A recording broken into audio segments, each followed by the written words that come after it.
Merhabalar, kanalıma hoş geldiniz. Bugün sizlerle çok sevilen 16 motifli çantamın farklı bir versiyonuyla karşınızdayım.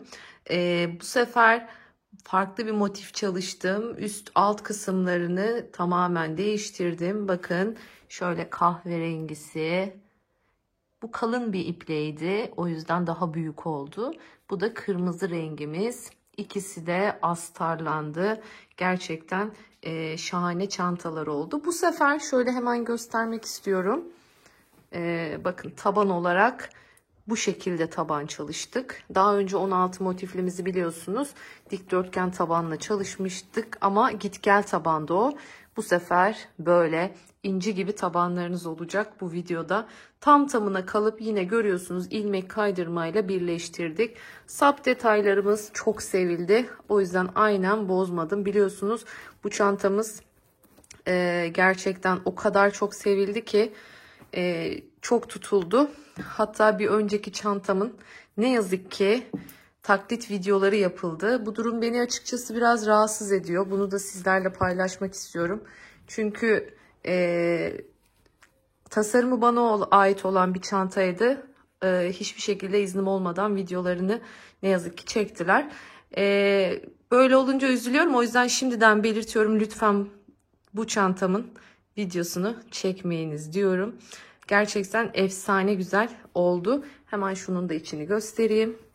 Bakın görüyorsunuz. Yine içine kağıt ipi koymuştum. Şöyle görüyorsunuz. Bu çantada makineyle direkt diktik. Zaten kendi renginde ip kullandığımız için bakın hiçbir şekilde göremiyorsunuz bile. İç iplerini astarın renginde, yani makinenin içten diktiğimiz için üst ipin astar renginde, alt ipini ise çantamızın renginde tutuyoruz. Böylece hiçbir şekilde belli olmuyor. Daha sağlam astarlar elde etmiş oluyoruz. Bakın hiçbir şekilde dikiş belli değil. Ama görüyorsunuz içinde makineli.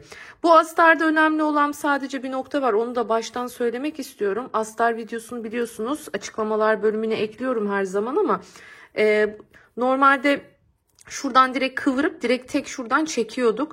Ama bu sefer şu deliklerden çıkmasın, astarın ucu yarın bir gün püsküllenir vesaire gözükmesin diyerekten onu önce bir katlayıp içine tertemiz çalıştık. Daha sonrasında çantaya bu şekilde monte ettik. Her zamanki gibi iki katlı çift kattan oluşan çift ceplerimizi çalıştık. Biliyorsunuz ikisinde de dak kumaş kullandım. Çoğunlukla dak kumaş kullanıyorum ama bazı çantalarımda Amerikan bezi de kullanıyorum. Özellikle çift kat çalışacak olduğum çantalarda diyorum. Son derece yine çok güzel çantalar oldu. Umarım bu çantayı benimle beraber sizler de örersiniz diyorum. Kanalıma hala abone olmadıysanız kanalıma abone olup bundan sonraki videolarım için de bildirim almak istiyorsanız zil butonunu aktif hale getirirseniz çok sevinirim diyorum. İnanılmaz güzel gözüküyor değil mi? Haydi o zaman hazırsanız örmeye başlayalım. Görüyorsunuz ince bir kağıt ipim var elimde. 3 milimlik tığ kullanacağım. Şimdi başlangıçta görmüştünüz. Ben bu çantayı kalın ip de olsa, ince ip de olsa 3 milimetre ile örüyorum. İstediğim büyüklüğü ve istediğim görüntüyü 3 milimle elde edebiliyorum bu çantada çünkü. Bakın motiflerimi hazırladım. 15 tane motifim hazır. Şimdi 16.'yı birlikte yapacağız. Ve sonrasında artık çantamızı ekleme aşamasına geçeceğiz. Şöyle söyleyeyim, motiflerinizin büyüklüğü ipinizin kalınlığına göre değişecek. İnce ip kullandığınızda daha küçük bir çanta, kalın ip kullandığınızda ise daha büyük bir çanta elde etmiş olacaksınız. Ortalama şöyle söyleyeyim, küçük yani ince iplerde yaklaşık 10-10,5 santimlik motifler elde ederken kalın ip kullanırsanız yaklaşık 12 santimlik motifleriniz olacak. Yani toplamda çantamız ortalama 31-32 santim ile 36 santim arasında değişiyor en olarak, yani öndeki motif eni olarak diyorum. Şimdi dilerseniz hemen başlayalım. Yine bu motifimizde de sihirli halka ile başlıyoruz. Bakın sihirli halka yapmak için ne yapıyorum? Hemen yine orta parmağımın üzerinde bir çarpı yaptım. İpimi şu baş parmağımla tutuyorum. Tığımı alttan, bakın, diğer ipi bu şekilde çekiyorum ve tığımı şu şekilde burkup döndürüyorum. İpi de içinden geçirip sıkıştırıyorum. Bu şekilde sihirli halkamı oluşturdum. Şu ipimizi de yine içinden yürütmeye devam edeceğiz. Sihirli halkamızı yaparken. Şimdi toplamda şöyle görüyorsunuz, ilk göbek kısmını yapacağız. 12 tane ikili trabzanımız var. Trabzana şu şekilde başlıyorum. İpimi uzattım. Bakın bu şekilde. İlmeğimi uzattım. Tutuyorum baş parmağımla. Şöyle bir tığımı çeviriyorum. Bakın. Tekrardan getirdim. İp alıyorum. Çıkartıyorum önce bir tanesini. Bu şekilde 2 tane kaldı. Şimdi ikisini birden alıyorum. Böylece bir trabzan görüntüsü elde etmiş oluyorum. Yani zincir görüntüsü yerine trabzan görüntüsü elde etmiş oluyoruz bu şekilde. Şimdi hiç arada zincir yok. Normal trabzan yapacağım. İkili trabzan yapıyorum. 1, 2. 2 seferde çekiyorum bakın. İkisini bir çekiyorum. Tığımın üstünde 3 tane var görüyorsunuz. İkisini bir çıkarttım. Tığımın üstünde tekrar 2 tane var. Yine ikisini bir çıkarttım. Tekrardan bakın ipimi doluyorum. Girdim boşluktan, ilmek çıkarttım. İkisini bir çektim. İkisini bir çektim. Buna ikili trabzan diyoruz. Bu şekilde içine 12 tane trabzan yapacağım. 11 ve 12. trabzanımı da yaptım. Şimdi hemen sıkıştıralım. Dikkat edelim, kağıt ipte sıkıştırırken kopma yaşayabiliyoruz.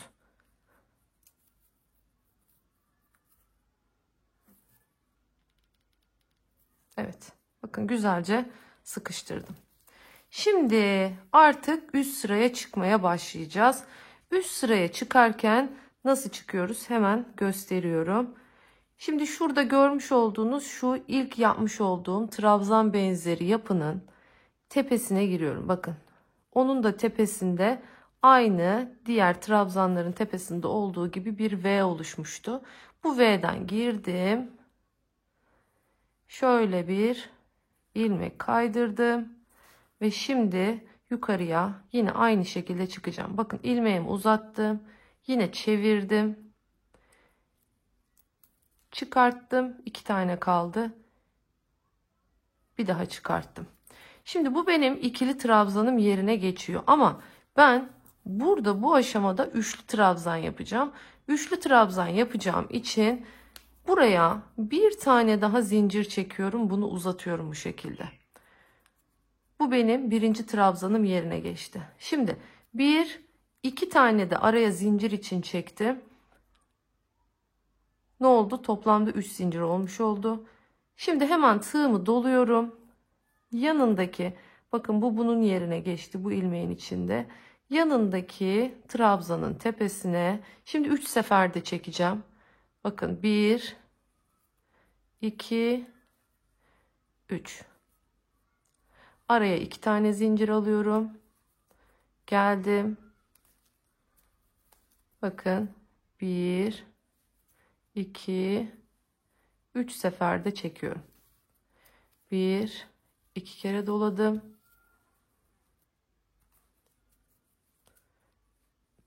Pardon, 2 zincir çektim. 3 seferde çıkartıyorum trabzanımı. Aralarda bu şekilde 2 zincir yapacağım hep. Dilerseniz sıra sonuna kadar hemen örüp geliyorum. Evet, geldim sıra sonuna. Son trabzanımı da yaptım. Şimdi yine araya 2 tane zincirimi çekiyorum. Geleceğim buraya, tepesiyle birleştireceğim. Aradaki bakın şu 1-2 zinciri bırakıyorum. Şu çekmiş olduğum ilk zincirin tepesine bir ilmek kaydırma yapıyorum. Şimdi artık üstteki kısma geçiyoruz. Yani şu 3. sıraya geçiyoruz. Şimdi bu 3. sırada ne yapacağız? Hemen onu göstermek istiyorum. Şimdi burada ipimi bir kere doladım. Hemen boşluğa giriyorum. Bir tane ikili trabzan yapıyorum.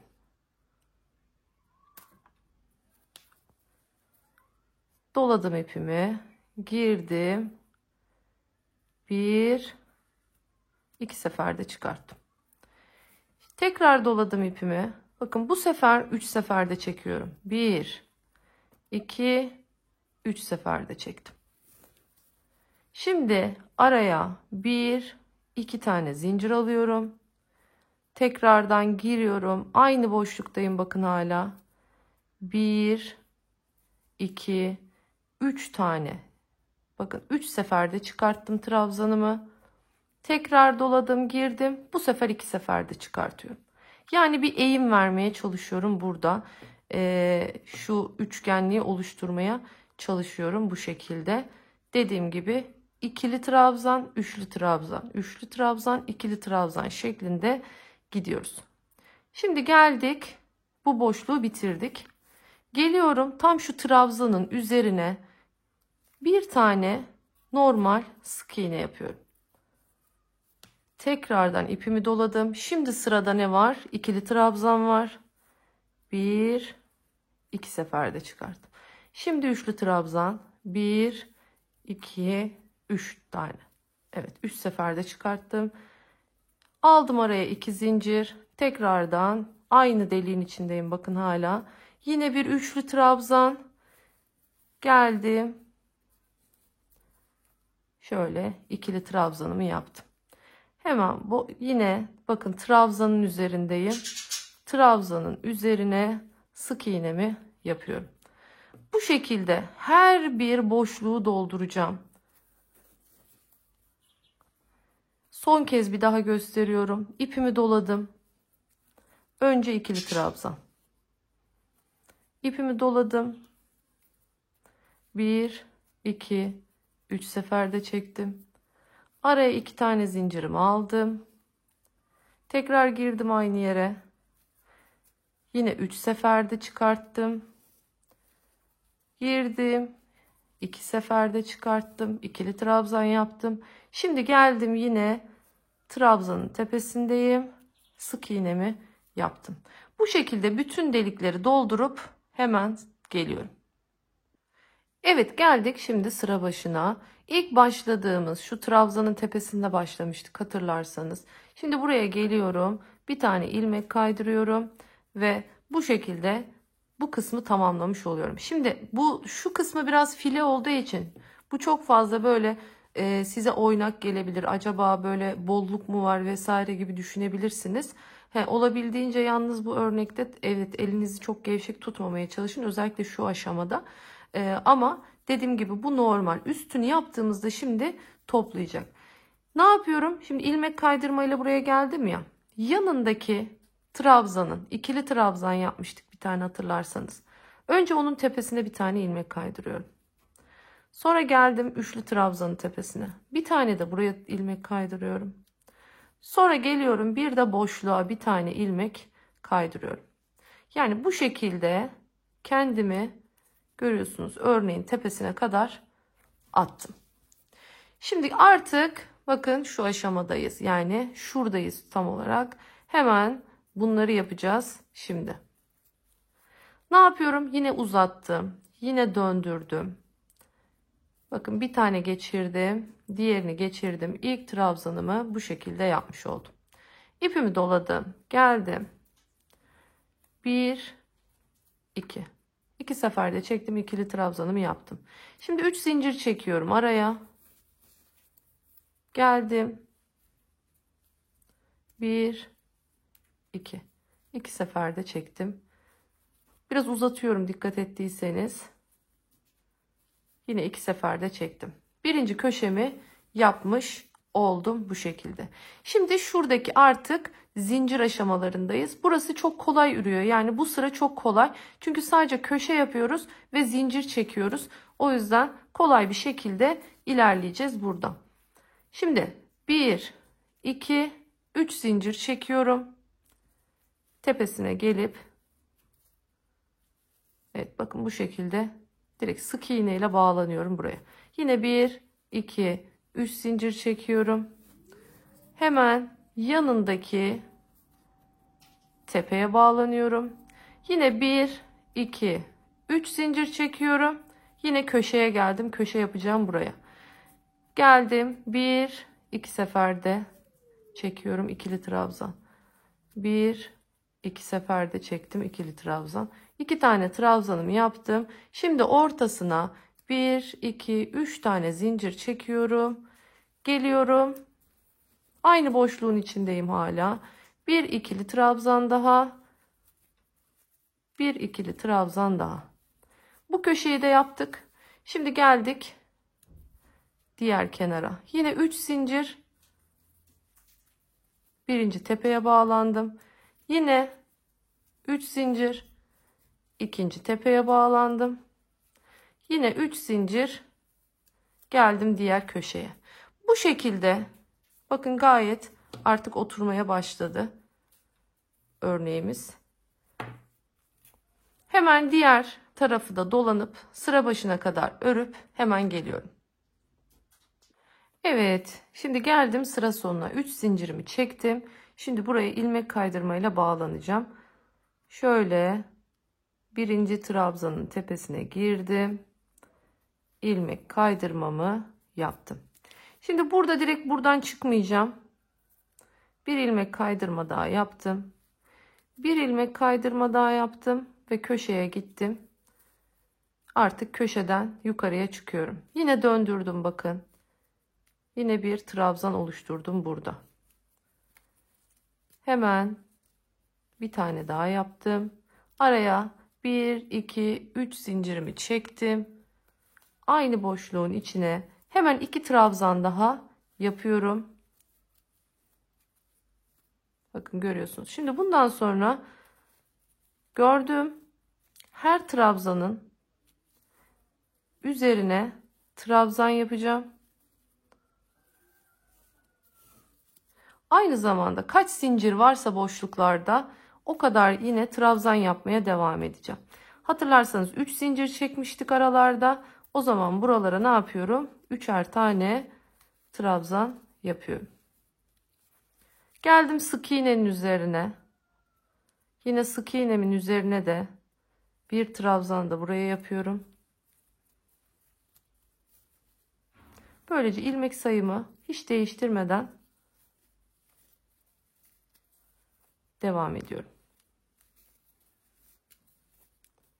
Evet, 3 tane de bu boşluğa yaptık. Geldim şimdi sık iğnemin üstüne. Sık iğnemin üstüne de yaptım trabzanımı. Şimdi 3 zincir boşluğuna geldim. O zaman 3 trabzan yapıyorum buraya. Motifimizin artık son sırasındayız. Gördüğünüz üzere çok kolay bir motif. Çabuk ilerleyen bir motif. Trabzanların üzerine de yaptım. Şimdi geldim köşe boşluğuna. Yine köşe boşluğunun içine ne yapıyorum? İki tane trabzan yapıyorum. Araya 3 zincir. Aynı yere 2 trabzan da. Ve yine aynı şekilde her trabzanın üzerine, her sık iğnenin üzerine ve her zincirin içine zincir sayısı kadar trabzanlarımı yapmaya devam edeceğim. Bu şekilde sıra sonuna kadar hemen dolaşıp geliyorum. Evet, şimdi geldik bakın son 2 trabzanımıza. İpimi doladım.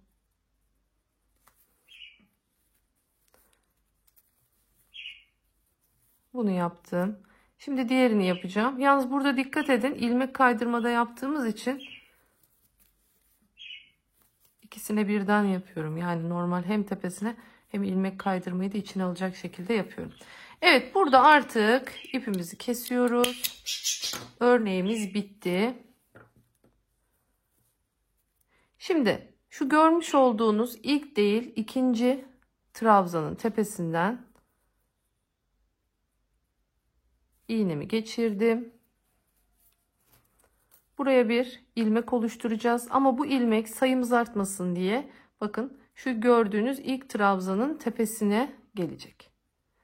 Yine aynı şekilde bakın ip ilmeğin içinden çıkıyor ya. Aynı yerden geri giriyorum alta.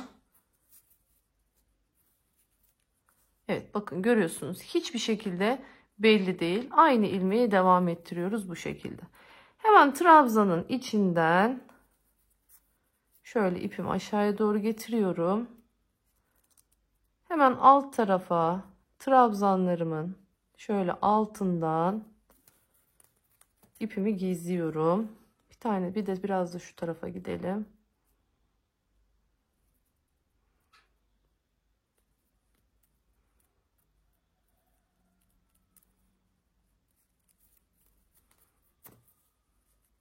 Evet. Bu kadar. Yeterli. Şimdi bir de göbeği ne yapıyoruz? Onu da göstereyim. Şimdi göbeği hemen burada sıfırdan kesmeyin. Onu da bir iğneye takalım. Biraz daha gidebildiğim yere kadar bir döndürmek istiyorum. Şu ilmeklerin içinden birazcık daha dolaştırıyorum ipimi. Daha sağlam olması açısından.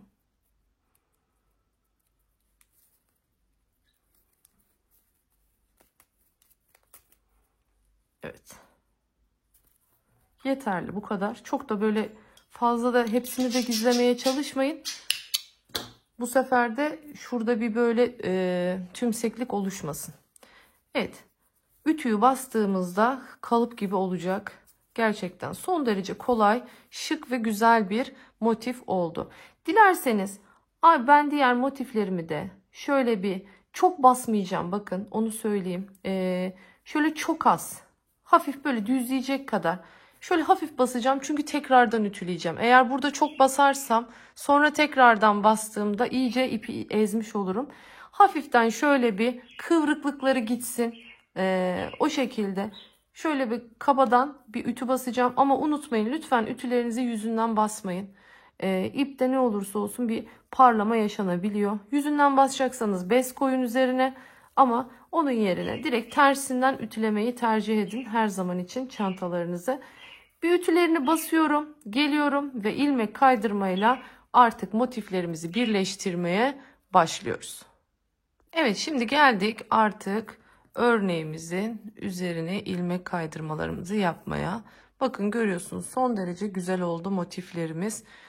Ütüleri yapıldı. Şimdi bir ara birleştirme aşamasına geçeceğiz. Birleştirirken ilk önce yatayda tüm parçaları birleştireceğim. Sonrasında artık dikey birleştirmeleri yapacağım ve çantamın ağız kısmını ve alt kısmını örmeye başlayacağım. Son derece güzel, muntazam kare motiflerimiz olmuş oldu bu şekilde. Sayılarımız aynı olduğu için zaten ilmek kaydırmayla çok rahat bir şekilde birleştirmelerimizi yapacağız. Evet geldim şimdi ekleme kısmına. Hemen bakın şöyle hafiften ütülerimi yaptım. Şöyle kalıplaştırdım örneklerimi. Başlıyorum şimdi. Burada görüyorsunuz 3 tane vardı. Bu 3 tanenin ortasındaki zincire giriyorum. Bakın arka lobundan giriyorum. Aynı şekilde buradaki 3. zincirinde yine bana bakan tarafından girdim. İpim şimdi elimde hazır görüyorsunuz. Alttan ipimi çekiyorum ve bu 2 ilmeğin içinden de geçiriyorum. Bu ipimi tutuyorum. Onları daha sonra iğne ile gizleyeceğim.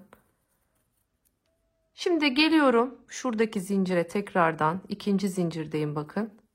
Aynı şekilde bunun karşısındaki zincirdeyim.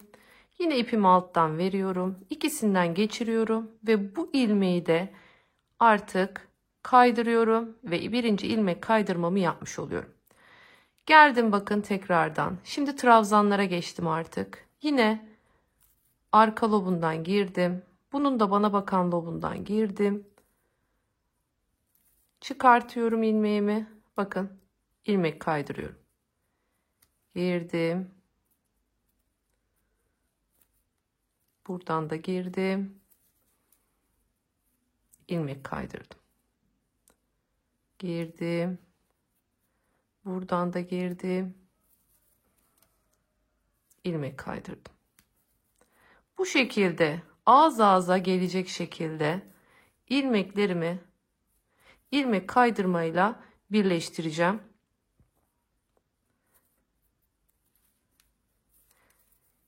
Hiç ipimi koparmadan bu şekilde baştan sona kadar geleceğim.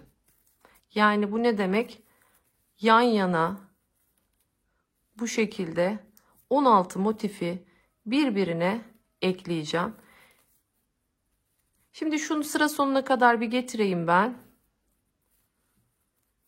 Diğer motiflere nasıl geçeceğimizi göstereceğim. Evet, geldim şimdi sıra sonuna. Bakın trabzanları bitirdim.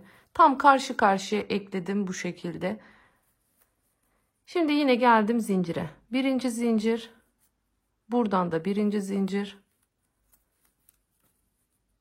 İlmek kaydırdım. İkinci zincir.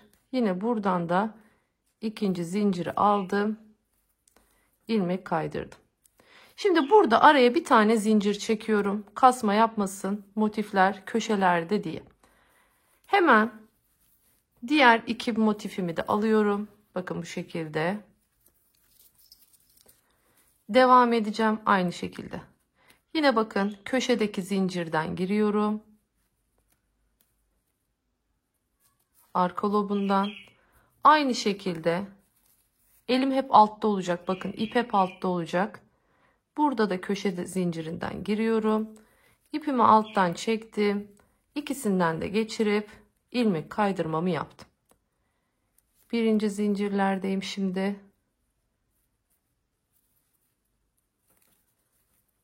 İlmek kaydırdım. Şimdi trabzanlara geçtim.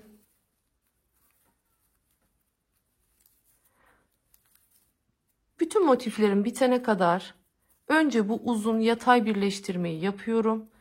Çünkü dikeyleri birleştirdikten sonra eğer bunu yapmaya kalkarsanız yapması daha zor oluyor. Önce uzun yatayı birleştiriyoruz. Sonra dikeyleri. Şimdi bunu bu şekilde burada bırakayım. Dilerseniz dikeyi de göstereyim hemen size nasıl yapacağımızı. Hemen başka bir ip alıyorum. Şimdi buradan başladım. Yine aynı şekilde bakın köşenin bana bakan tarafı. Yine buradakinin de birer lobundan birbirine bakan loblarından giriyorum. Alttan ipimi yine çektim. Bakın bunu burada bekletiyorum. Hemen diğer zincirlere giriyorum. Alttan yine ipimi çektim. Şimdi artık ne yapıyoruz? İlmek kaydırmayla bu ilmeğin içinden geçiriyorum. Geldim. Bakın trabzana geçtim şimdi.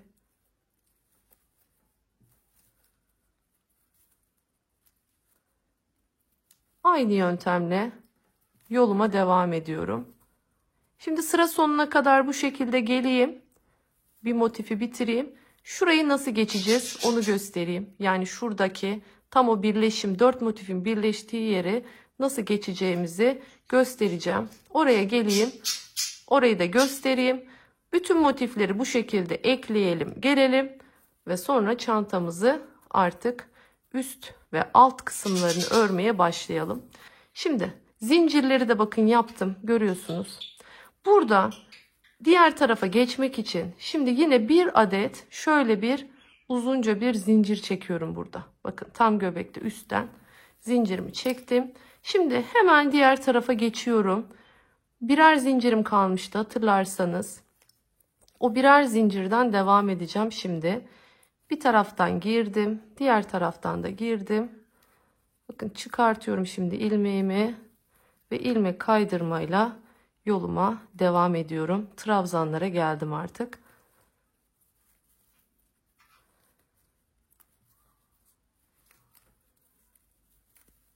Evet. Bu şekilde devam edeceğiz. Bakın bu yöntemle araya zincir çektiğimiz zaman kasma yapmıyor ve köşemiz motiflerimizin yine tam o kare formunu bozmamış oluyoruz bu şekilde birleştirme yaptığımız zaman. Evet, çantamızın bütün ilmek kaydırmalarını yaptım. Bakın görüyorsunuz. Şimdi alt kısmını örmeye başlayacağız. Şöyle gördüğünüz üzere bazısını göstermiştim size. Gizlemek isterseniz gizleyebilirsiniz. Ama örerken de içine gizleyip gidebilirsiniz. Boşuna uğraşmanıza da gerek yok. Toplamda bu şekilde açık haliyle 45 santim oldu çantamız. Dediğim gibi sizinki daha fazla da olabilir. Hiç önemli değil. Evet, gördüğünüz gibi ben bir tarafını yaptım. Bu taraf taban kısmına denk gelecek kısım. Şöyle söyleyeyim hemen. 1, 2, 3, 4, 5, 6 sıra ördüm. Dediğim gibi ipim ince, 3 milimlik tığ kullanıyorum. Ancak ipiniz kalınsa bu sıra daha az olabilir. Mesela ben diğer kahverengi çantada 5 sırada bitirmiştim. Bunda 6 sıra ördüm. Onu ayarlayabilirsiniz kendiniz. Şimdi gelelim nasıl yapacağız bu çantayı, bu örneği bu şekilde nasıl yapacağız onu göstereceğim hemen. Şimdi bu örnekte spiral şekilde hareket gideceğimiz için aynı yerden başlamaya dikkat edin. Yani burada nereden başladıysanız aynı şekilde onu da oradan başlayın. Bakın tam ben burada örneğin ortasında başlamışım. O zaman aynı şekilde buradaki örneğin ortasından başlayacağım örmeye. Şöyle tığımı geçiriyorum. Hatırlayalım, 3 milimlik tığ kullanıyordum bu çantada.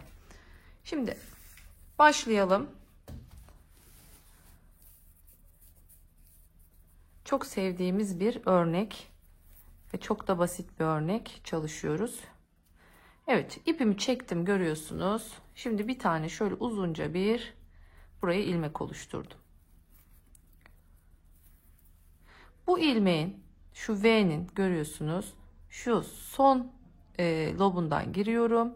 Hemen yan taraftaki trabzanın tepesine giriyorum. Bu ipleri de bu şekilde içinden yürüterek götüreceğiz. Onları da ayrıyetten iğne ile gizlememize gerek kalmıyor. Şimdi bakın tığımın üstünde 3 tane var. Üçünü birden bu şekilde çekiyorum. Yine aynı şekilde bakın hep şu en sondaki ilmeğin içine giriyorum. Sonrasında yandaki bir sonraki trabzanın tepesine giriyorum. İlmeğimi çıkarttım, uzatıyorum. Şöyle tuttuğunuzda bakın dümdüz hepsi aynı hizaya gelmiş olsun. O kadar uzatabilirsiniz yani. Çıkarttım hepsini birden. Tekrar bakın son loba girdim. Yan taraftaki trabzanın tepesine girdim. Uzattım. Çıkartıyorum. Girdim. Uzattım. Çıkarıyorum. Devam edelim aynı şekilde. Girdim. Yan tarafa da girdim. Çıkarttım. Tığımda 3 tane var. Uzattım. Evet, şimdi bu şekilde şu eklem yerine kadar geleyim. Eklem yeri zaten önemli kısım. Diğerlerinde her trabzanın tepesine bir tane diye ilerleyeceksiniz. Şimdi eklem yerinde ne yapacağız? Evet, son trabzanın bakın tepesini de yaptım. Bitirdim. Şimdi geldik zincir boşluğuna. Biliyorsunuz zincir boşluklarına da 2 tane zincirimiz kalıyordu. Hemen giriyorum aynı şekilde. Bir tanesini yaptım. Yine girdim. Bakın son ilmeği alıyorum. Yine girdim aynı boşluğun içine. Bir tane daha buraya örneğimi koymuş oldum. Şimdi geliyorum. Bakın bu ipi artık burada sonlandıralım. İki ip birbirine karışmasın. Onu yeterince buraya zaten uzun uzun gizledim. Şunu bir çekelim buradan. Şimdi aynı şekilde bu diğerini yapacağız. Bakın burada 2 taneyi yapmıştım. Yine sonundan girdim.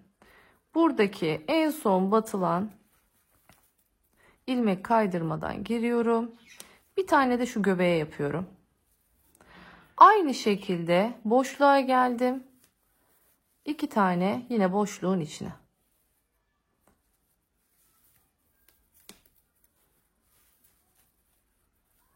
bu şekilde görüyorsunuz. Örneğimizi koyuyoruz. Şöyle son ilmeğe girdim. Yanındaki trabzanın tepesine girdim. Şimdi bu şekilde sıra sonuna kadar bir gelelim. Burada spiral olarak gideceğiz. Sıra sonunda boş şey yapmayacağız. Yani birleştirme yapmayacağız. Ama bu kısmı artık çantanın ağız kısmı olduğu için sapları takacağımız deliklerin aşaması var. Evet, geldik. Bakın sıra sonuna, sonuncuyu da yaptım. Şimdi buradan üst sıraya nasıl çıkacağız onu göstereceğim. Şimdi geldim. Bakın yine aynı şekilde son lobu aldım. Şimdi hemen bakın şu görmüş olduğunuz şu ilk yaptığım tepe. Şu da benim ilk yaptığım sıkı ile benzeri yapı. Bunu yapmayacağım. Buraya batmayacağım. Direkt şu tepeye batıyorum. Şu şekilde yukarı çıkartıyorum kendimi. Yine aynı şekilde bakın son loba battım. Yanındakine girdim. Uzattım. Çektim. Yanındakine battım. Uzattım. Çektim.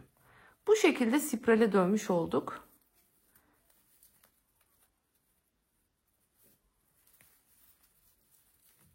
Şimdi bu aşamada şunu hatırlatayım. Sakın böyle 6 sıra bunu da örüp gitmeyin. Çünkü deliklerini koymamız lazım. Yani şöyle söyleyeyim. 1, 2, 3, 4. sırayı yaparken sapları geçireceğimiz delikleri yapacağız. O yüzden mutlaka hani videoyu devam ettirin. İlk 3 sırayı örün. 4. sırayı örerken birlikte delikleri koymaya başlayacağız. Bu kısım önemli.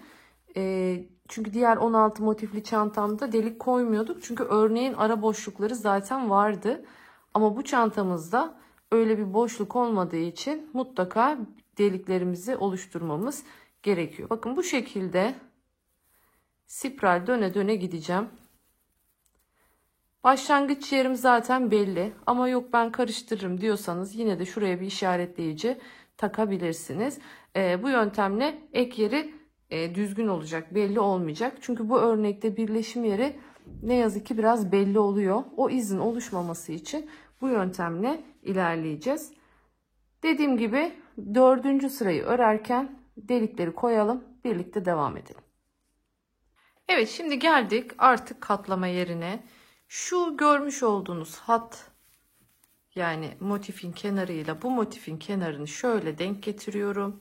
Yani pilesini oluşturuyorum. Bakın şu şekilde katlayıp sonra ipi geçireceğim, yani sapı geçireceğim yeri hepsi aynı hizada olacak şekilde bakın her birine görüyorsunuz işaretleyicimi koydum. Şimdi bu işaretleyicilerimin olduğu yerlere delik yapacağım. Şimdi bu biliyorsunuz 3. sırada bitirdim. 4. sıraya geçtiğimde demiştim. Yani şu eklem yerinde başladığımda 2 deliği buraya atacağım. Sonrasında kalan 2 deliği dönüp geldiğimde atacağım tekrardan buraya. Çünkü spiral döndüğümüz için bu şekilde. Önce ilk ikisini atalım birlikte. Aynısını sayaraktan karşı tarafa da yapmamız gerekiyor. Bakın şimdi şöyle göstereyim. 2 tane ilmek tutturucumun arasında kaç ilmek var? Önce onu söyleyeyim ben. 1, 2, 3, 4, 5, 6, 7, 8, 9 tane ilmek var. Şu işaretleyicimden bakın bir önce. Buna geldiğinde değil, bir önce. Çünkü 2 boşluk bırakacağım delik için. Bırakıyorum. 1, 2 tane zincir çekiyorum. İpimi doladım. Bakın şu işaretleyiciyi taktığım yer ve bir öncesi 2 boşluk bıraktım. Girdim buraya. Şöyle bir tane çakma trabzan yaptım buraya. Şimdi şu diğer işaretleyicimin olduğu yere gelene kadar aynı şekilde bakın son noktadan aldım. Yan tarafa girdim. Örneğimi bu şekilde devam ettiriyorum. Bu sapları siz dilediğiniz yere denk getirebilirsiniz. Şunu da söyleyeyim. Onun hatırlatmasını da yapayım size. Bakın şuralara ikişer tane batmıştım ya. Kalın ip olduğunda eğer ki baktınız marullanma oluşacak, ağız daha geniş olacak. O zaman şu aralara birer tane batabilirsiniz eğer ipiniz kalınsa.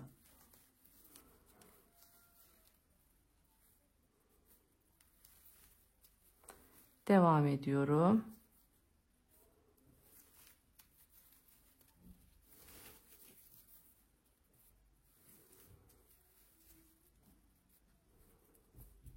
Şunu uzatmayı unutmayın. Hem örmeniz daha kolay olacak hem de örneğiniz daha güzel duracak bunu uzatırsanız. Şimdi bu sefer dibine kadar geliyorum. Geldim. Yine aynı şekilde 2 tane zincirimi çekiyorum. İpimi doladım. Yine altta 2 tane boşluk bırakıyorum. Üçüncüye girip çakma trabzanımı yapıyorum. Yine çakma trabzanın son ilmeğinden giriyorum. Bakın. Evet, bu şekilde deliğimi açmış oldum. Görüyorsunuz. Artık bunları çıkartabiliriz. Şimdi aynı şekilde buralara da delik açacağım. Şöyle görüyorsunuz. Buralara da deliğimi açacağım. Buradan daha sonra saplarımı geçireceğim. Buradaki sayıyı dikkate alaraktan, yani bakın şöyle devam edersiniz. Dersiniz ki burası benim ortağım. Bu ortanın şu görmüş olduğunuz ortanın battığınız yer bakın burası. Bunun hizasına gidin. Sonra dersiniz ki 1, 2, 3, 4, 5, 6. 1, 2, 3, 4, 5. Pardon, yanlış saydım. Burada 6, burada 6. Yani toplamda bakın ikisinin arasında 12 tane örneğimizi koymuş olduk. Aynı şekilde şimdi bunlar ortadakiler biraz birbirine yakın olacak. Buraya da koyacağız. Aynı şeyden. Orayı göstereceğim şimdi dönüp dolaştığımda. Ben şimdi diğer kenara kadar öreyim. Diğer kenara da deliklerimizi aynı şekilde yerleştirelim. Sonra da gelip şuradaki en son işaretlediğimiz yerlerin deliğini de koyalım. Ve delik kısmını bu şekilde tamamlayalım. Bitirelim. Sonrasında artık çantamıza aynen kaldığımız yerden devam edeceğiz. Evet, geldik. Bakın. Yine ilmek tutturucumdan bir öncesi çıkarttım artık onu. 1, 2 zincirimi çektim. Altta 2 tane boşluğumu bıraktım. Üçüncüsüne geldim. Bir tane çakma trabzanımı yaptım. Şimdi yine şuradaki görüyorsunuz ilmekten giriyorum. Çıkarttım. Giriyorum. Çıkarttım. Şimdi diğeriyle aynısı olması gerekiyor diye aynı buradan işaretledim. Bakın tam şu köşeden. Yine 6 bu tarafa 6 bu tarafa olacak şekilde ayarladım onu.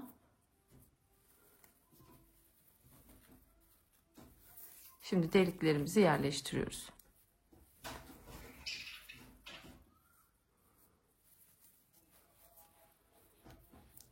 Evet, burada dikkat edeceğimiz nokta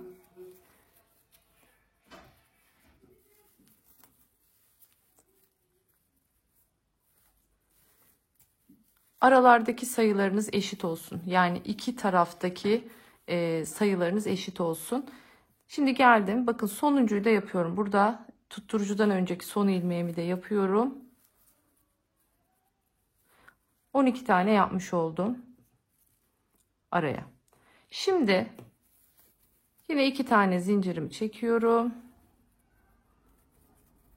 Çıkartıyorum ilmek tutturucumu.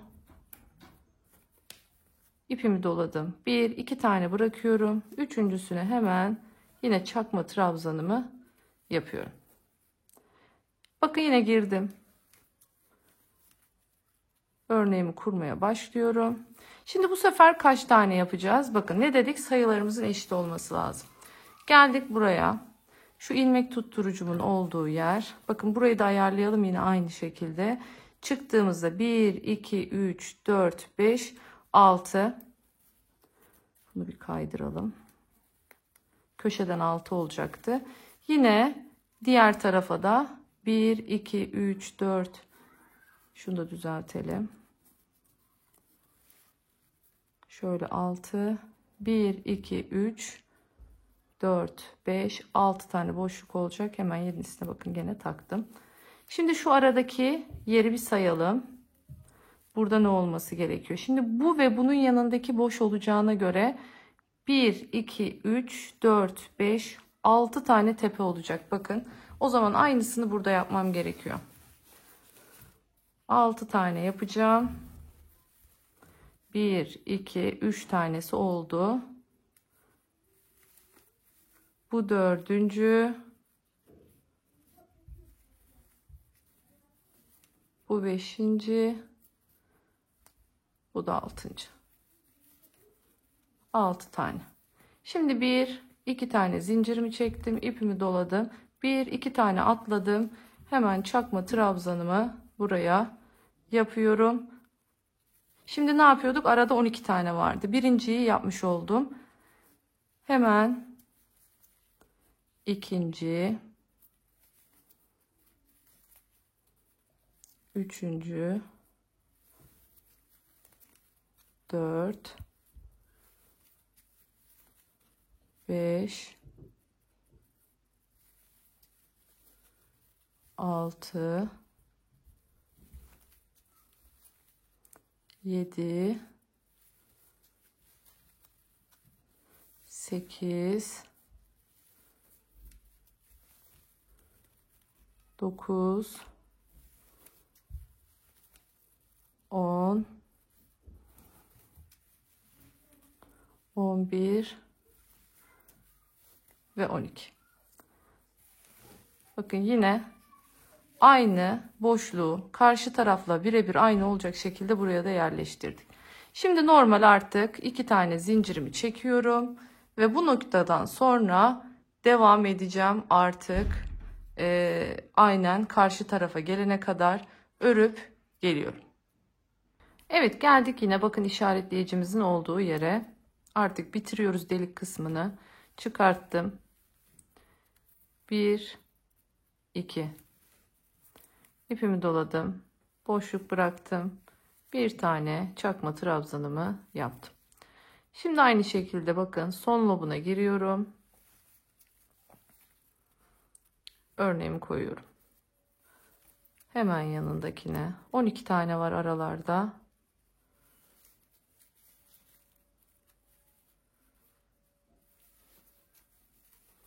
Şimdi bu sıra bitiminden sonra 2 sıra daha öreceğiz. Toplam 6 sıra. Tekrar söylüyorum, kalın ipi olanlar onlar 5 sıra örebilirler.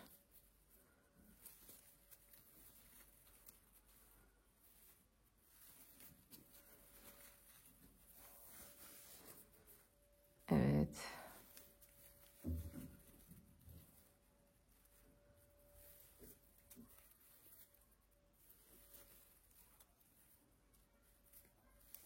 Evet, 12.'yi de yapıyorum şimdi.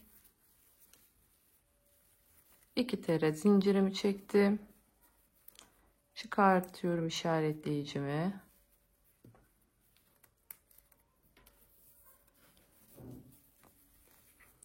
İki tane atlıyorum ve yine çakma trabzanımı yapıyorum.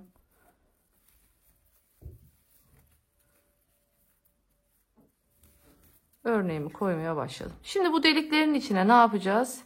Her delikte 2 zincir olduğuna göre o zaman şuradaki deliklere ikişer tane örnek koyacağız. Yine göz sayımız değişmemiş olacak bu sayede. Evet, bakın sonuncuya da battım. Şimdi 2 tane içine. Şimdi burada yalnız şunu söylemem gerekiyor. Şöyle geri alalım, tekrardan bir göstereyim. Bir tanesini yapmıştım bakın içine. Şimdi bir tanesini daha yaptım. İçine. Şimdi bir tane daha yapıyorum. Bunun sebebini de şöyle söyleyeyim. Şu ilk yapmış olduğumuz çakma trabzanın tepesi burada olduğu için o da onun içine eklenmiş oluyor. O yüzden boşluğa 3 tane yapıyoruz. Bunu yapmazsak göz sayımız değişmiş olur. Evet, normal artık trabzanların tepesinden devam ediyorum. Bu durumda ne olmuş oldu? Normalde zaten hepsinin tepesine bir tane devam ediyoruz. Boşlukların içine 3 tane olacak şekilde örneğimizi koyuyoruz. Burada sizden ricam, kapanış yerine çok dikkat edin. Tekrar göstereceğim o püf noktasını. O kısım çok önemli. Çünkü aynı başladığımız noktada bitirelim ki seviye farkı olmasın diyoruz. Şimdi hemen artık 6 sıra bitene kadar, bakın hat şöyle işaretleyicimi de takıyorum. Hani farkına varmadan ola ki, bakın bir üst sıraya bunu burada geçmişim. Farkına varmadan ola ki atlamayayım. Boşuna fazla örmüş olmayayım. Bu şekilde şu anda biliyorsunuz 5. sıraya başladım. 5. sırayı bitireceğim. 6. sırayı bitireceğim ve ağız kısmını yapacağız. Gerçekten çok güzel olacak. Ütülediğinizde inanılmaz güzel oluyor. Kalıp gibi oluyor. Şimdi bitirelim. Ütüsünü yapalım ve tabanla saplarla buluşturma aşamasına geçelim. Evet, işaretlediğimiz noktaya artık geldik. Toplamda 6 sıra örmüş olduk. Tekrar hatırlatıyorum. Eğer ipiniz kalınsa sizin 5 sırada da bitebilir. Bu durumda şu görmüş olduğunuz deliklerinizi siz 3. sıraya açabilirsiniz diyorum. Şimdi hemen artık burada bakın sonuncusunu yaptıktan sonra buraya bir ilmek kaydırmayla yükseltiyi alıyorum. Evet, bir tane daha ilmek kaydırma yapıyorum yatayda ve burayı bu şekilde bakın şöyle ağzını düzlemiş oluyorum. Şimdi bir tane zincirle burayı sıkıştırıyorum. Artık ters sık iğne yöntemine geçeceğim. Bakın ilmeğimi uzattım. Bir tane atlıyorum. Hemen yanındakine geçiyorum. Bakın uzattım. Çıkarttım. Tekrar gösteriyorum. Uzattım. Bir tane atlıyorum diğerine. Bakın parmağımla tutuyorum. Çeviriyorum. Girdim. İpimi çekiyorum alttan. Uzattım. İkisini de aynı hizaya getirdim. Ve çıkarttım. Uzattım. Bir boşluk bıraktım. Girdim. Alttan ipimi çektim. İkisini bir çıkarttım. Bu şekilde dikkat edin uzatmalarınıza. Ağzı büzme yapmasın, kasmasın. O zaman hoş bir görüntü olmaz. Yeterli miktarda uzatıyoruz ve böylece çantamızın ağzını kasmadan bakın bu şekilde bir dalga görüntüsüyle ağzını kapatmış oluyoruz. Şimdi sıra sonuna kadar bu şekilde örüp geleceğim. Sıra sonunda ağzını kapatacağız. Hemen sonrasında sap detaylarını da verdikten sonra en son artık taban birleştirmesini de yapıp çantamızı bitireceğiz. Bakın bu şekilde birer tane atlayarak ağız kısmını bu şekilde hemen tamamlayıp sıra başına kadar yapıp geliyorum. Evet, şimdi bakın geldik sıra sonuna. Burada ilk başladığım noktaya bir tane daha yapıyorum. Ve artık burada ipimi kesiyorum. Her zamanki gibi çıkarttım. İğneme takacağım şimdi.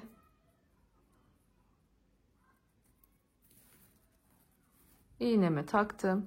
Hemen bakın bir sonraki boşluktan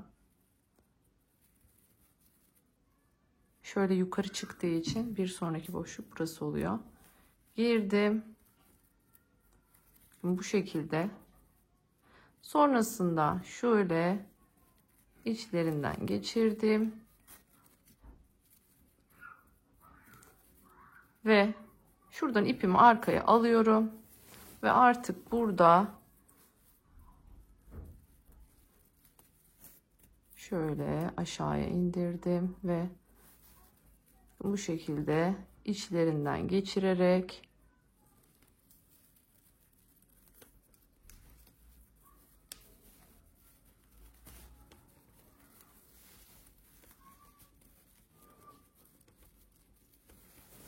ters geldi, çekemedim. Şu şekilde ipimi içine gizledim ve çıkarttım. Bu kısım hiç kafanızı karıştırmasın. Zaten yan ortada kalacak. Bakın. Her ne kadar siz hiza takip ettiğiniz için üstte gibi görseniz de aslında şöyle baktığınız zaman bu aynı hizada. Yani şöyle göstereyim, aynı hizaya denk geliyor. Şimdi buradan artık sapımızı yapmaya başlayalım. Nasıl yapacağız sapımızı? Klasik biliyorsunuz, her zamanki yaptığımız, Clash'larda da kullandığımız bir yöntem vardı. Hemen onunla devam edelim. Şimdi bir tarafta pay bırakacağım. Diğer tarafta pay bırakmaya yok. O yüzden gerek yok. Şöyle başlıyorum. 2 zincir çekerek başlayacağım. 1, 2 tane zincirimi çektim. Şimdi ilk zincirin içine giriyorum ve buraya bir tane sık iğne yapıyorum. Sonrasında bu çekmiş olduğum 2 zincirin, bakın batılmamış, diğer şu görmüş olduğunuz altta kalan ilmeklerinden giriyorum. İkisinden de girdim. Bakın çift. Sonra buradan ilmek çıkartıyorum. İkisinin içinden geçirdim. Şimdi artık buradan sonra kolay. Bakın şöyle çevirdiğinizde şurada hep 2 tane ilmek olacak. Hep bu 2 ilmeğin içine gireceğiz.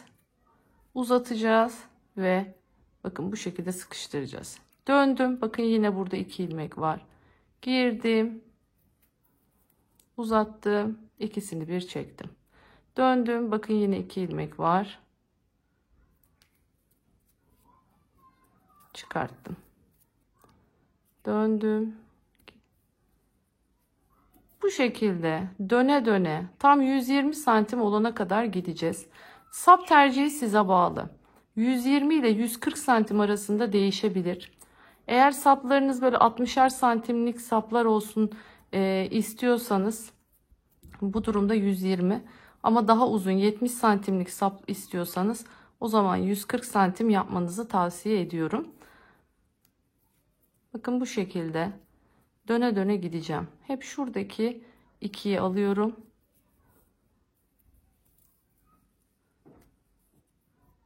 Anlaşılmıştır diye düşünüyorum.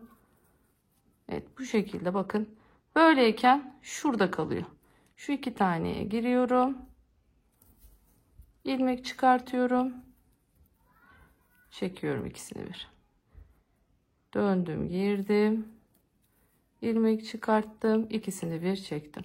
Bu şekilde sapımızı dediğim gibi istediğimiz uzunluğa gelene kadar hemen örüp geliyoruz. Evet, sapımızı hazırladık. Tam 140 santim olacak şekilde sapımı ördüm. Ben 70 santim olsun istedim. O yüzden 140 santim yaptım. Şimdi şu şekilde tutma kısmını yapacağız. 20 santim olacak şekilde. Hemen dilerseniz başlayalım.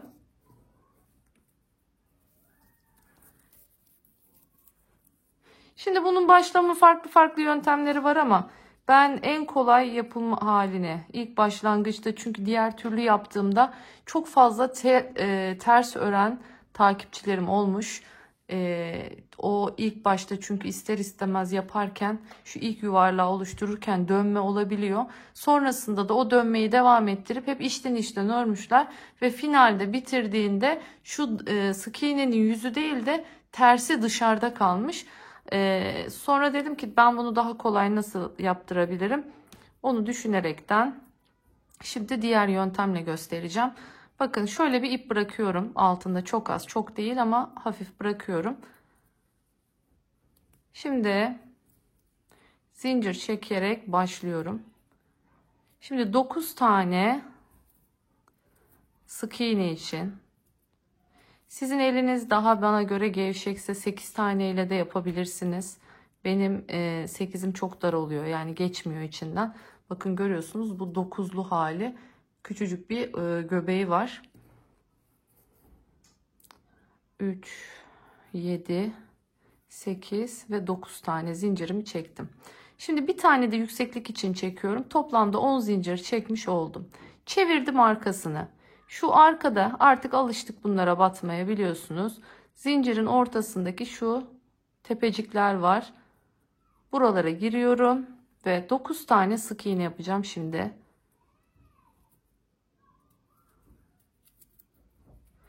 Bakın halkayı zincirde yapmadım. Çünkü dediğim gibi bu şekilde örmek biraz daha zor olabiliyor. Onun yerine önce bir sıra sık iğnemizi yapacağız. Sonrasında halkaya çevireceğiz. Hep arkadaki orta loblardan alıyorum. Düzgün bir alt elde etmiş oluyorum bu şekilde.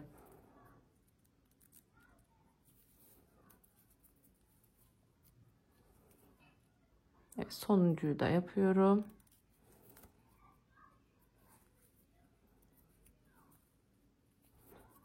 Bakın bu şekilde 9 tanemizi yaptık.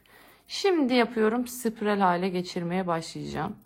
Bakın buradan sonra şöyle çevirdim. İlk sık iğnemin tepesi burası. İlk sık iğnemin tepesine tığımı batırıyorum ve hemen buraya sık iğne yaparak devam ediyorum.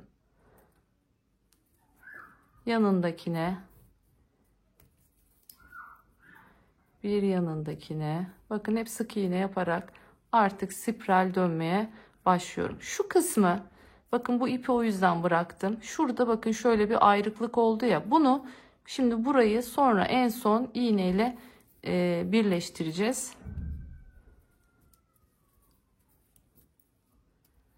Bakın bu şekilde artık sıradaki her sık iğnenin tepesine bir sık iğne yaparak bu sapı elde ediyoruz. Tekrar söylüyorum. İpiniz, eliniz bu değiştirebilir. Çok kalın kalın bir sap olmasın. Ama eliniz benim kadar sıkı değilse 8 ile de yapabilirsiniz. Onun ayarlamasını lütfen gözünüz belli eder zaten orta deliğinden. Sadece geçebileceği kadar genişlikte olsun sapımızın. Evet, bu şekilde artık bunu göstereceğim bir şey yok. Bakın döne döne gidiyorum. Hiçbir şey yapmadan şu şekilde 20 santim olana kadar örüp hemen geliyorum.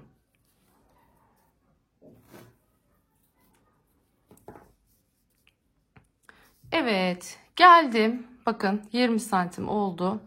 Şimdi nasıl bitireceğim? İki tarafını da bakın aynen bıraktım. Size göstermek için. Şimdi burası bitiş kısmımız.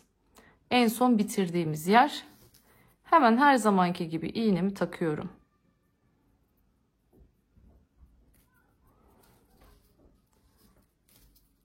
Bakın bir yanındakinden değil, onun yanındakinden şu şekilde V'sini giriyorum tepeye. Sonrasında aynı ipin çıktığı noktaya tekrardan geri giriyorum ve ipimi şöyle önden çıkartıyorum. Bakın bu şekilde ağzını kapatmış olduk. Hemen yataydaki sık iğnelerin içinden geçerek ipimi gizleyeceğim. Şöyle bakın.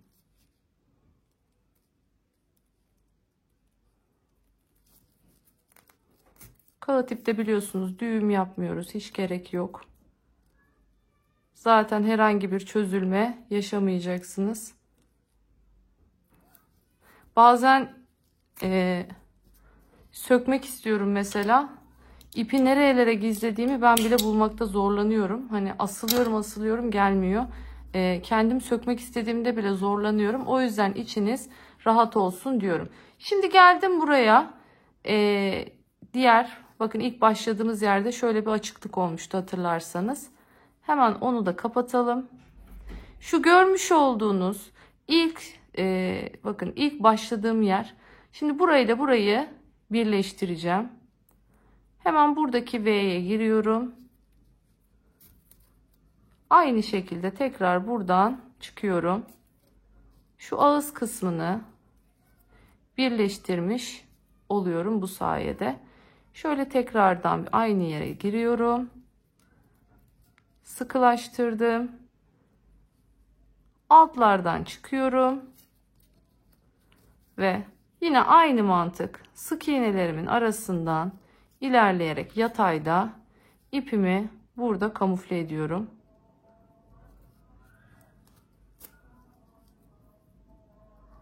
Çok değil, hemen şöyle 6-7 sık iğne kadar gizlesek yeterli.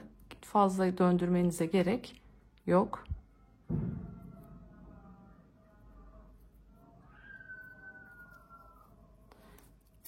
Evet. Bunu da yaptık ve bitirdik. Gördüğünüz üzere 2 tane tutma sapımı da hazırladım. Dediğim gibi 20'şer santim. Şöyle içinden askılarını geçirdiğimde şöyle bir kıvrık bir forma ulaşmış olacak tuttuğunuzda. Hemen dilerseniz tabandan da bahsedeyim. Taban detayına da geçelim artık. Tabanımızı şöyle göstereyim. Tabanımızda başlangıçta kaç zincirle başladım? Toplamda kaç santim oldu? Tüm detaylarını vereceğim. Burası çok önemli. Bakın taban linkini açıklamalar bölümüne ekliyorum. Taban linkini izleyerekten dikdörtgen taban yapmayı öğretiyorum. Ama oradaki taban bu çantanın tabanı değil. Lütfen başlangıç zincirine, verdiğim zincire sayısına dikkat edin. Bu çok önemli. Doğru olan sizin benim verdiğim zincir sayısıyla başlıyor olmanız. Attığım videoda 29 zincirle başlıyor ama siz başka bir çantanın tabanıydı. Siz oradan dikdörtgen tabanı nasıl yapacağınızı öğreneceksiniz. Ama oradaki başlangıç zincirini 29 tutmuştuk. Onun yerine bu tabandaki başlangıç zincirini yapacaksınız. Hemen söylüyorum kaç zincirle başladık. Şimdi tabanda 45 zincirle başladım. 45 zincir artı bir de yükseklik için zincir çektim. Yani toplamda 46 zincirle başladım bu çantanın tabanını yaparken. Kaç sıra gittik? 1, 2, 3, 4, 5, 6, 7, 8, 9, 10, 11, 12 sıra gittim. İstediğim ölçülere ulaştım. Toplamdaki ilmek sayımı buradaki ilmek sayıma göre ne yaptım? Hesapladım. Şimdi hemen onun sayısını da vereceğim size. Tabii ki de şunu söyleyeyim. Mesela buradaki ilmek sayısı ile buradaki ilmek sayısı birebir aynı olmayabilir. Çünkü bazen birebir aynı yaptığımızda kasma yaşanabiliyor.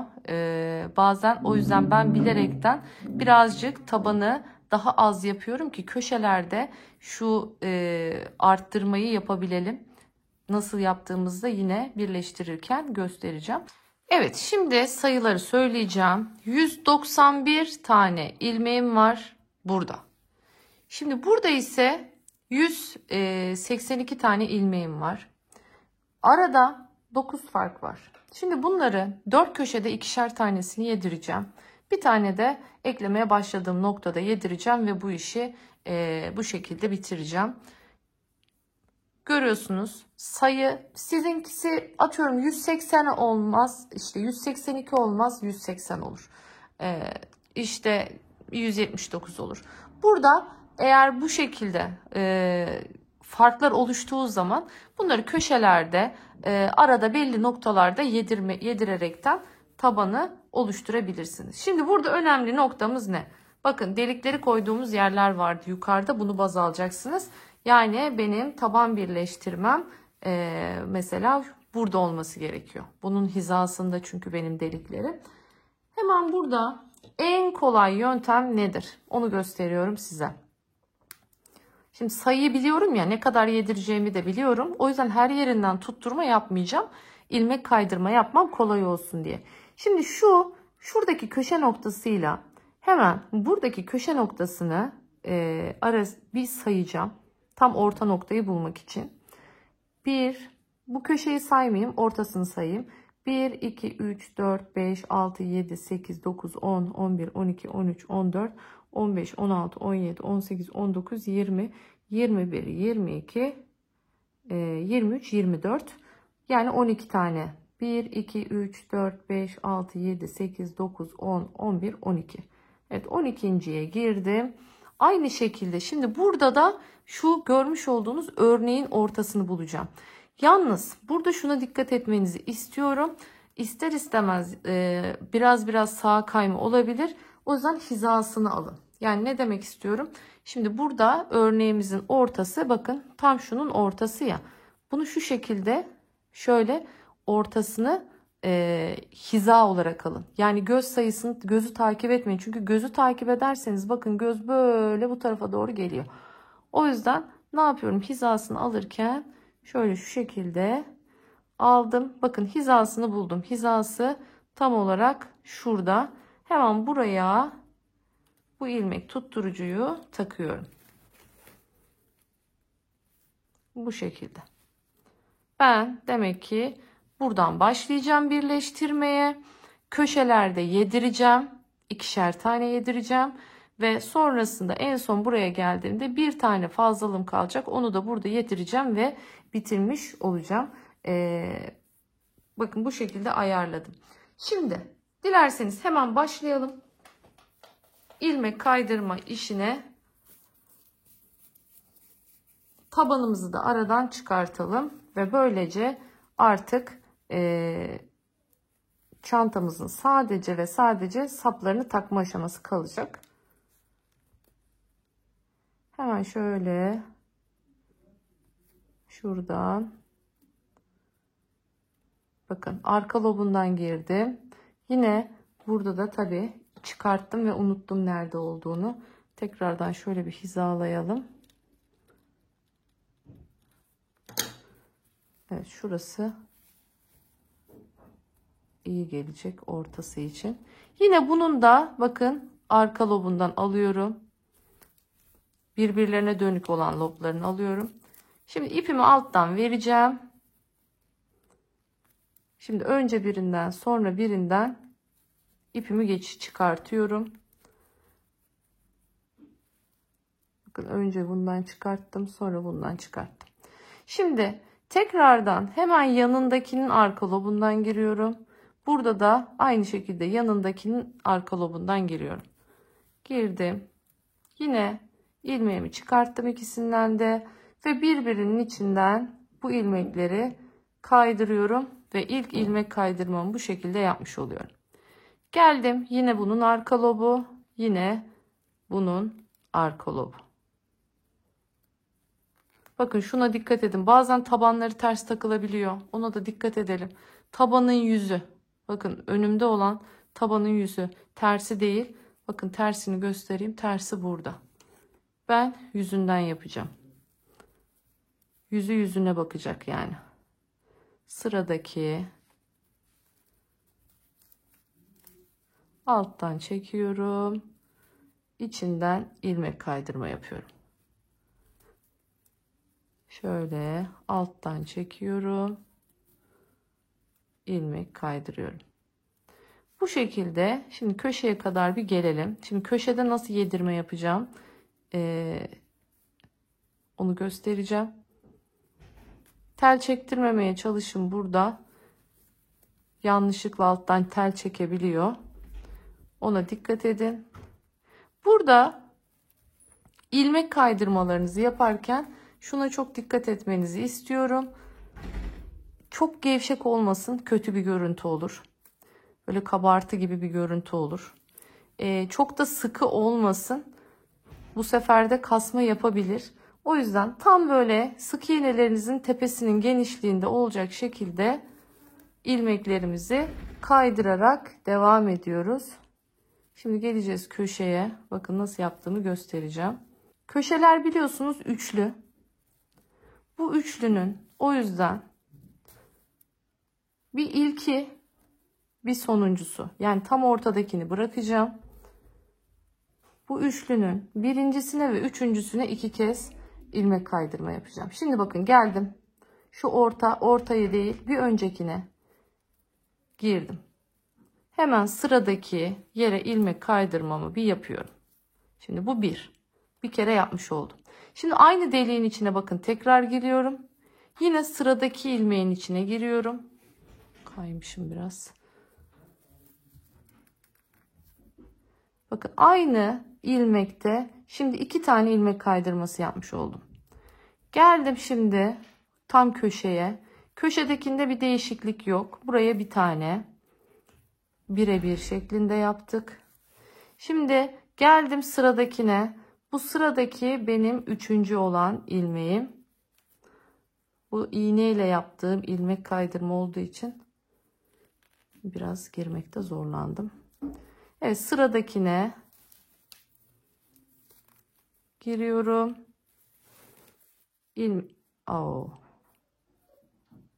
İpim kısaymış, çözüldü.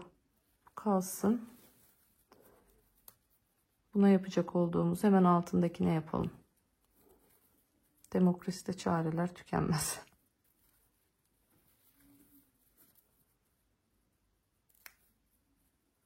Arka lobundan girdim.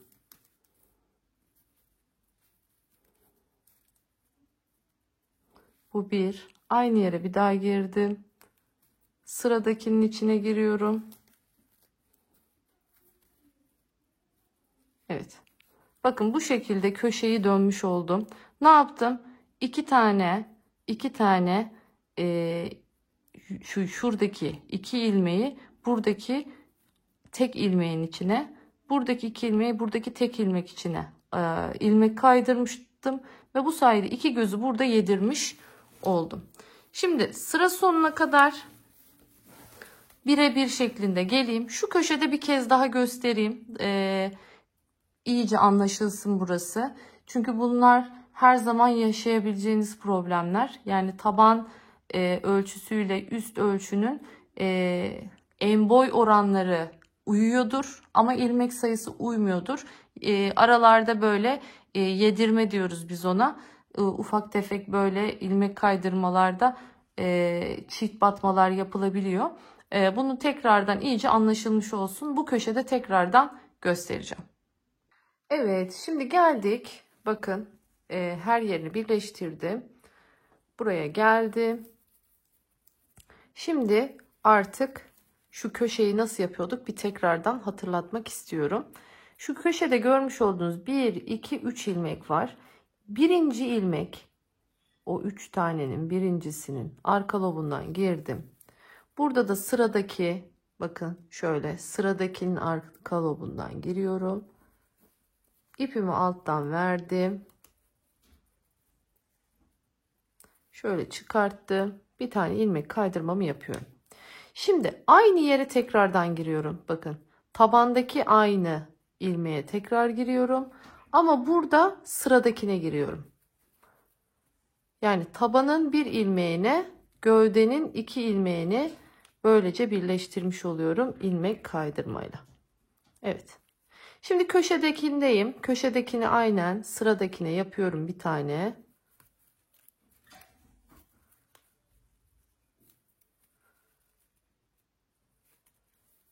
Şimdi geldik artık diğerine.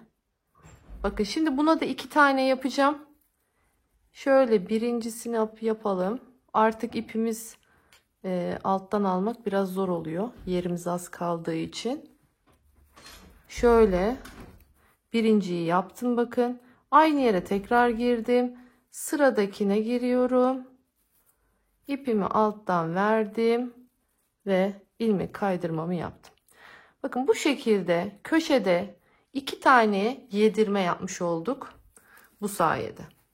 Şimdi hemen burayı da birleştiriyorum. Sıra sonunu iğneyle nasıl birleştireceğiz onu göstereceğim. Evet, bitirdik. Şimdi ipimizi kesiyoruz. İlmeğimizi şöyle çıkartalım. Artık burada iğne aşamasına geçeceğiz her zamanki gibi.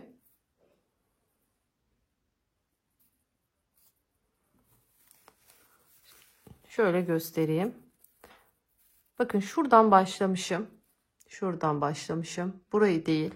Gerçek olan düzgün ilk ilmek kaydırmamı şu şekilde giriyorum. Bakın V'sine.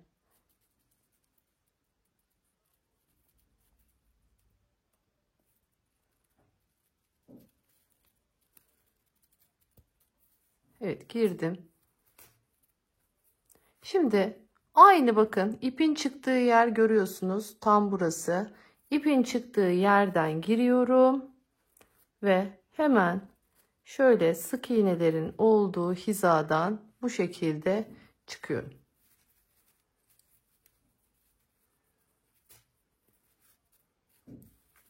Evet. Bu şekilde buraya da ne yaptık? Bakın ilmek kaydırma yapmış olduk aynı şekilde. Şimdi artık normal sık iğnelerimin arasından ipimi gizliyorum.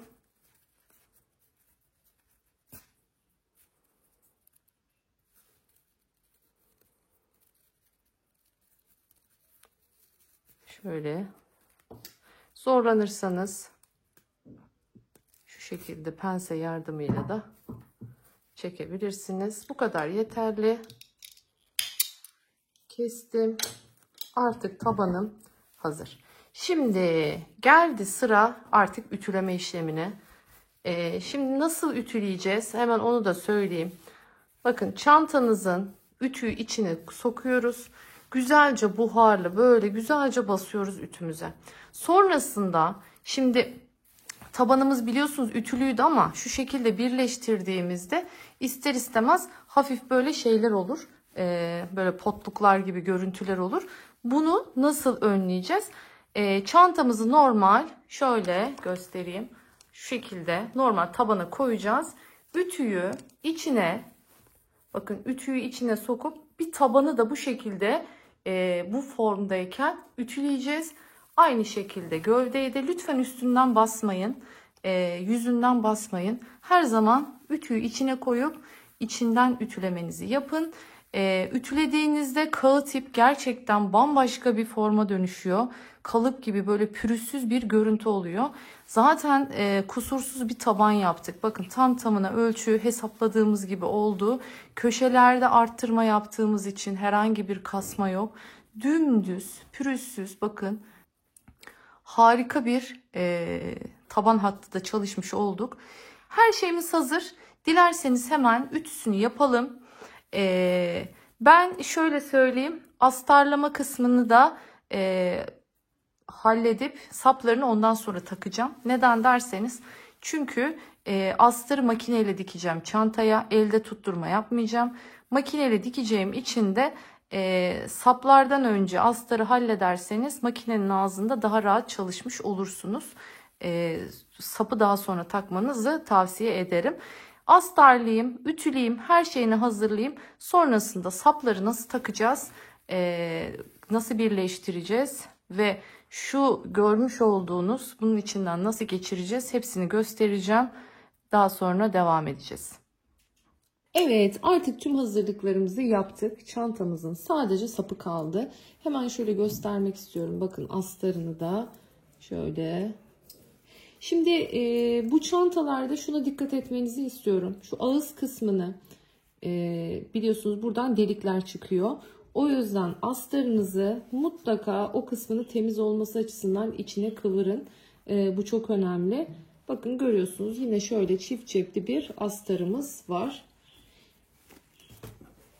Her şeyle şahane oldu gerçekten. Boyu, posu, her şeyimiz hazır. Şimdi görüyorsunuz saplarımız burada. Diğer sapımız da burada. Dilerseniz hemen başlayalım geçirmeye.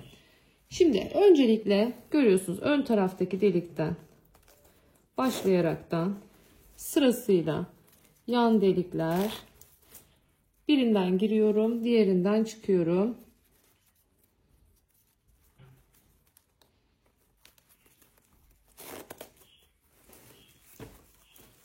Evet, şimdi yine buradan çıktık. Birazcık çekelim şöyle. Bakın şöyle katladığımızda görüyorsunuz bu şekilde şu pileyi elde etmiş olduk. Şimdi bunu nasıl takacağım? Bunu takmanın farklı yöntemleri var. Dilerseniz bunu iğneye takıp o şekilde adım adım yürütebilirsiniz. Dilerseniz şöyle bir şiş kullanabilirsiniz. Şişin biliyorsunuz bakın kafası tarafı geniş olduğu için çıkmayacaktır. Şöyle herhangi bir şekilde delikten bakın şişimi geçiriyorum. Taktım. Şimdi de bunun içinden geçiriyorum. Şimdi burada ilk sadece şu aşama zorluyor. Şu kafayı şunun içine ilk etapta çünkü dar bir boru hazırladık. Ve hem tığın başı hem şu aynı anda geçeceği için pardon şişin başı. Şimdi buradan bunu şöyle yavaş yavaş kaydıracağım.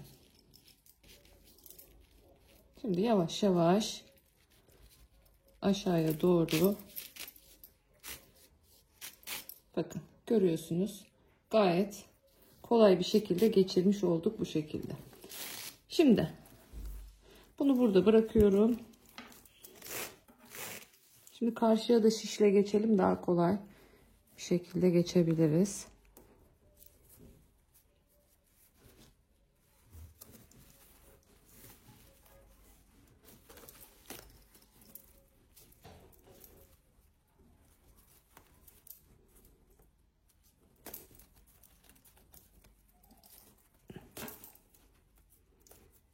Evet.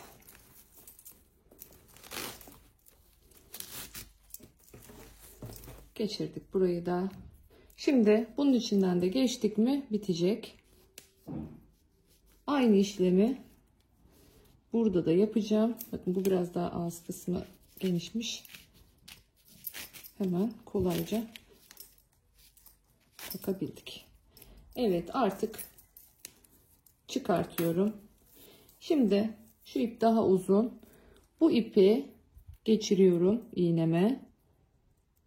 Bu iki ucu birbirine şimdi birleştireceğiz. Ve sonrasında da bunu asıldığımızda bu ek yeri bunun altında kalacak. Şöyle başlayalım.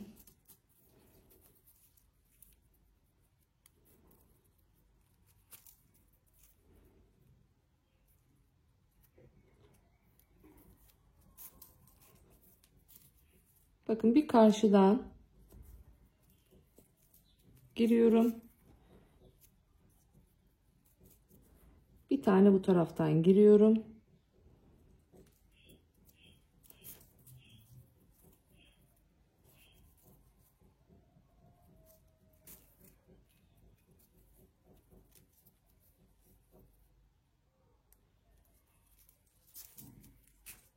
Şöyle farklı noktalardan da sabitlemeye çalışın ki hep aynı yerden girmeyin.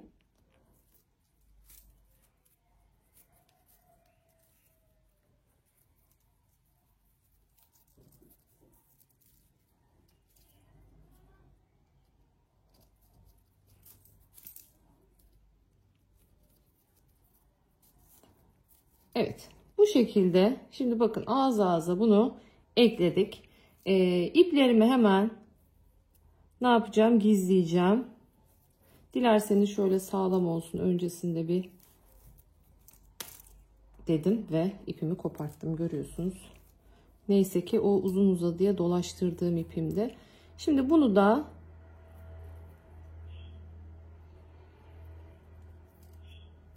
şu görmüş olduğunuz sapın içinde ilerletiyorum ipimi.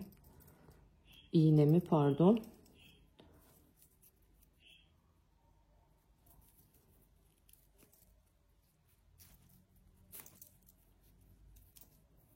Bu şekilde yeterli bu. Kesebiliriz.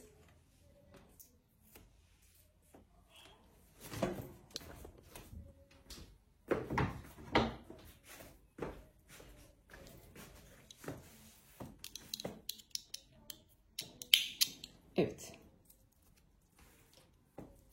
Şimdi artık bakın burayı sabitlemiş olduk. Sapımı kaydırıyorum. Ve işte bu kadar. Şu astardan kalma iplerim kalmış, onları da. Makineyle dikildi astarı. Çantaya da makineyle dikildi. Bakın bu şekilde daha sağlam, daha temiz bir görüntü oluyor. Elde diktiğinizde sık iğnelere dikmek daha düzgün ama böyle aralıklılarda ister istemez o dikiş esnasındaki oluşan izler belli oluyor. Şöyle hafif daha kaydıralım. Evet, burada önemli olan şöyle elinize alın, bir eşitleyin saplarınızı, boyu posu iki tarafa da eşit bir şekilde gelsin. Sapları ortalayın ve işte bu kadar. Sonuç yine her zamanki gibi muhteşem oldu. Hemen şimdi şöyle karşıdan duruşunu göstermek istiyorum size kamerayla. Evet, finaldeyiz. Gerçekten son derece güzel, şık bir çanta oldu. Biliyorsunuz bu çantalarda göz sayısı, örnek sayısı çok önemli. Ve bu çantada o yüzden her aşamayı takip etmenizi şiddetle tavsiye ediyorum. Siz de birebir sayılarda yapın ki aynı formu yakalayabilin diyorum. Biliyorsunuz bir de çantamızın bir annesi vardı. Daha kalın bir iple örüldüğü için daha büyük oldu bu çantamız. Yani şöyle söyleyeyim. Bakın görüyorsunuz. Bu da 3 milimle örüldü. Bu da 3 milimle örüldü. Yani ipinizin kalınlığı ne olursa olsun mutlaka ve mutlaka 3 milimle çalışmanız gerekiyor. Bu çantada istediğiniz büyüklüğü elde edebilmeniz için. Eğer 3,5'la çalışırsanız motifleriniz güzel olmayacaktır. Özellikle bu örnekte şu kısımları 3,5 milimle yapmanız çok zor. Onu söyleyeyim. O yüzden mutlaka 3 milimle çalışmanızı tavsiye ediyorum. Evet, son derece muntazam astarlarıyla. Bu çantalarda ağız kısmına mıknatıs takmak tamamen kişinin tercihine kalmış. Dilerseniz takabilirsiniz, isterseniz takmaya da bilirsiniz. Zaten kullanımı çok kolay, çok rahat ve çok şık çantalar bunlar. Hem kolda duruşu çok güzel hem de ağız açık olduğu için rahat bir şekilde içine istediğiniz gibi eşyalarınızı doldurabiliyorsunuz. Her iki rengi de çok güzel oldu. Kırmızı sevenlere kırmızı, kahve sevenlere kahve. Bu çantanın emin olun hasırı da şahane olur. Ben birazcık siparişler doğrultusunda gittiğim için bu renklerle çalıştım. Ama hasır rengini de inanın yani merakla bekliyorum. Çünkü biliyorum ki hemen biriniz yapacaksınız ve bana göndereceksiniz. Hasır rengini ben vazgeçilmezim. Çok seviyorum kese kağıdı rengi, hasır rengini. Umarım en kısa zamanda örer, bana dönersiniz diyorum. Videonun burasına kadar beni izlediyseniz, sabırla buraya kadar geldiyseniz hepinize çok teşekkür ediyorum. Bir başka videoda daha görüşmek dileğiyle. Kendinize çok iyi bakın. Hoşça kalın.